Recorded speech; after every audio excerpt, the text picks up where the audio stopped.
السلام علیکم ورحمۃ اللہ وبرکاتہ۔ بسم اللہ الرحمن الرحیم۔ شروع کرتی ہوں اللہ کے نام سے جو بڑا مہربان نہایت رحم فرمانے والا ہے۔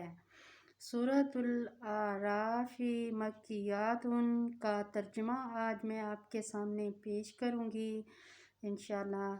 اللہ کے نام سے شروع جو نہایت مہربان بہت رحم کرنے والا ہے۔ اے نبی، یہ کتاب آپ کی طرف نازل کی گئی۔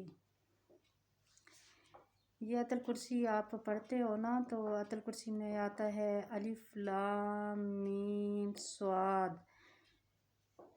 4 لفظ ہیں۔ یہی آپ صرف ورد کرتے رہے نا تسبیح پہ، تو اس کے بہت فائدے ہیں، آپ کی ساری ٹینشنیں دور ہو جائیں گی انشاءاللہ۔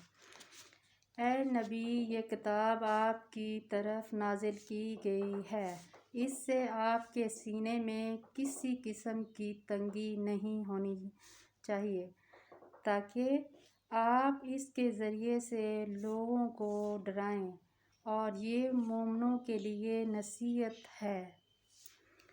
تم اس ہدایت کے پیروی کرو جو تمہارے رب کی طرف سے تمہاری طرف نازل کی گئی ہے، اور تم اس کے علاوہ اور دوستوں کی پیروی نہ کرو، تم بہت ہی کم نصیحت حاصل کرتے ہو۔ اور بہت سی بستیاں ایسی ہیں ہم نے انہیں ہلاک کر دیا، ان کے پاس ہمارا عذاب اس وقت آیا جب وہ رات کو سوئے ہوئے تھے یا وہ دوپہر کو آرام کر رہے تھے۔ پھر جب ان کے پاس ہمارا عذاب آ گیا تو ان کی پکار بس یہی تھی کہ وہ کیا کہہ اٹھے، بے شک ہم ہی ظالم تھے۔ بعد میں کہنے کا کیا فائدہ، پہلے ہی سدھر جاؤ۔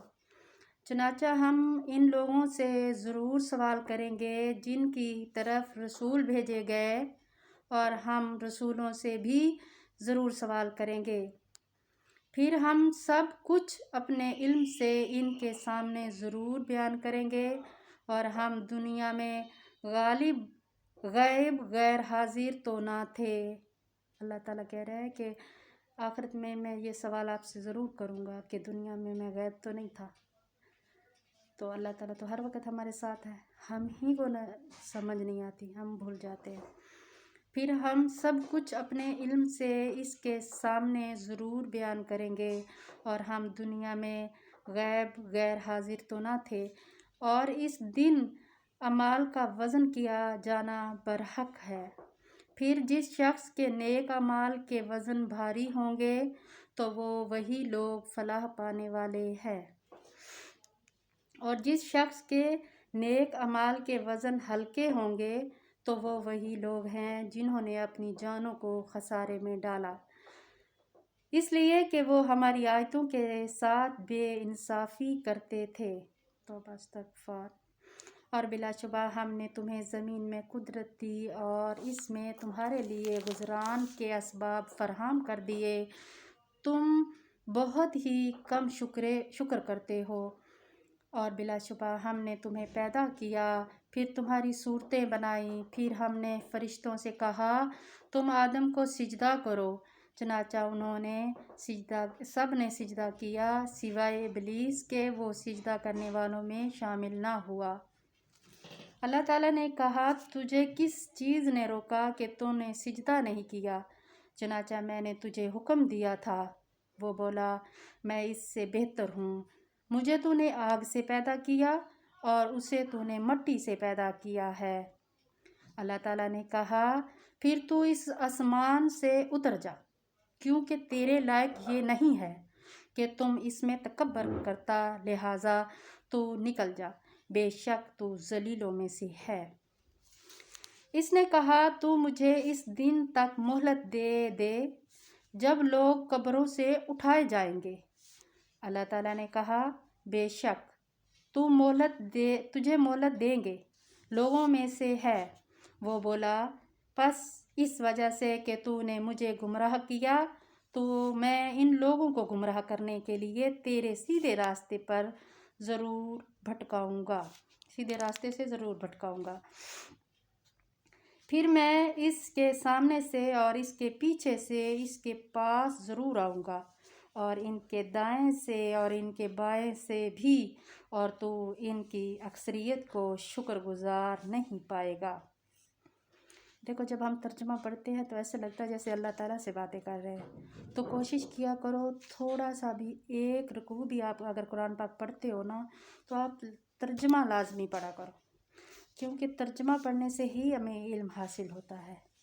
ویسے تو اللہ کی کلام ہے، ہم پڑھتے ہیں تو بے خبری میں پڑھتے ہیں، جب ہم ترجمہ پڑھتے ہیں تو ایسا لگتا ہے جیسے ہم اللہ تعالیٰ سے باتیں کر رہے ہیں۔ اللہ نے فرمایا، نکل جا اس سے ذلیل دھتکارا ہوا، پھر اس میں سے جو تیری پیروی کرے گا تو میں جہنم کو تم سب سے ضرور بھروں گا۔ اور اے آدم، تو اور تیری بیوی جنت میں رہو، اور تم دونوں جہاں سے چاہو کھاؤ، اور تم دونوں اس درخت کے قریب مت جانا، اور نہ تم دونوں ظالموں میں سے، ورنہ تم دونوں ظالموں میں سے ہو جاؤ گے۔ پھر شیطان نے ان دونوں کو بہکانے کے لیے ان کے دل میں وسوسہ ڈالا تاکہ ان کے لیے ان کی شرمگاہ ظاہر کر دیے جو ان سے چھپائی گئی تھی۔ اور شیطان نے کہا، تمہارے رب نے تمہیں صرف اس لیے روکا ہے کہ کہیں تم دونوں فرشتے نہ بن جاؤ، استغفار، یا کہیں تم دونوں ہمیشہ رہنے والوں میں سے نہ ہو جاؤ۔ اور اس نے ان دونوں کے سامنے قسم کھائی کہ بے شک میں تم دونوں کے خیر خواہوں میں سے ہوں۔ چنانچہ شیطان نے ان دونوں کو دھوکہ دے کر پھسلا دیا۔ پھر جب ان دونوں نے اس درخت کا پھل چکھا تو ان دونوں کی شرمگاہیں ان پر ظاہر ہو گئی،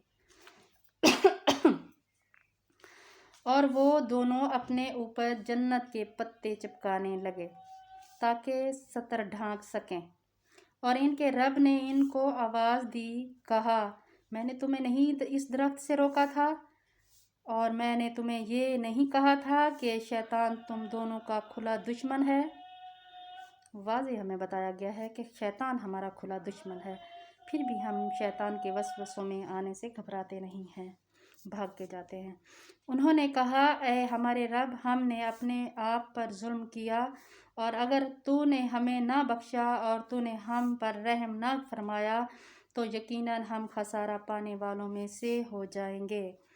اللہ تعالیٰ نے کہا، تم اتر جاؤ، تم ایک دوسرے کے دشمن ہو، اور تمہیں زمین میں ٹھہرانا اور ایک مقرر وقت تک فائدہ اٹھانا ہے، اور فرمایا، تم اس زمین میں زندہ رہو گے اور اسی میں تم مرو گے، اور قیامت کے دن اسی سے تم نکالے جاؤ گے۔ اے نبی صلی اللہ علیہ وآلہ وسلم، آدم، بے شک ہم نے تم پر ایسا لباس نازل کیا جو تمہاری شرمگاہیں چھپاتا ہے اور زینت کا باعث ہے، اور پرہیزگاری کا لباس بہت بہتر ہے۔ یہ اللہ کی نشانیوں میں سے ہے تاکہ لوگ نصیحت حاصل کریں۔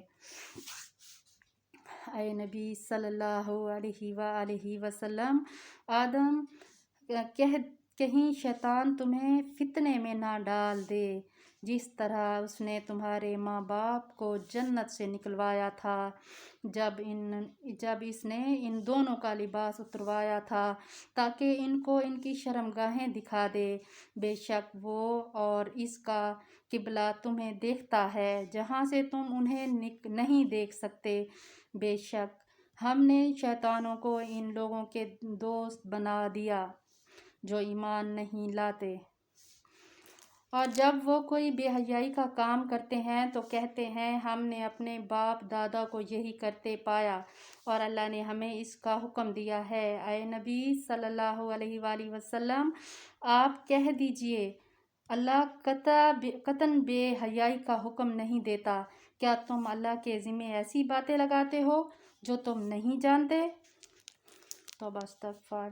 یہ شیطان ہمیں بہکاتا ہے اور ہم کہتے ہیں اللہ کی طرف سے حکم ہی ایسا تھا، نہیں، بالکل نہیں ہے، یہ ہم جھوٹ بولتے ہیں۔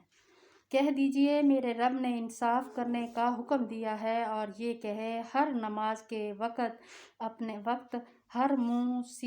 منہ سیدھا قبلہ رخ کر لو اور خالص اسی کی اطاعت کرتے ہوئے اس کو پکارو، جیسے اس نے تمہیں پہلے پیدا کیا ویسے ہی تم اس کی طرف لوٹائے جاؤ گے۔ بے شک ایک فریق کو اس نے ہدایت دی اور دوسرے فریق پر گمراہی ثابت ہو گئی۔ یقیناً انہوں نے اللہ کو چھوڑ کر شیطانوں کو دوست بنا لیا ہے اور وہ خیال کرتے ہیں کہ بے شک وہ ہدایت یافتہ ہے۔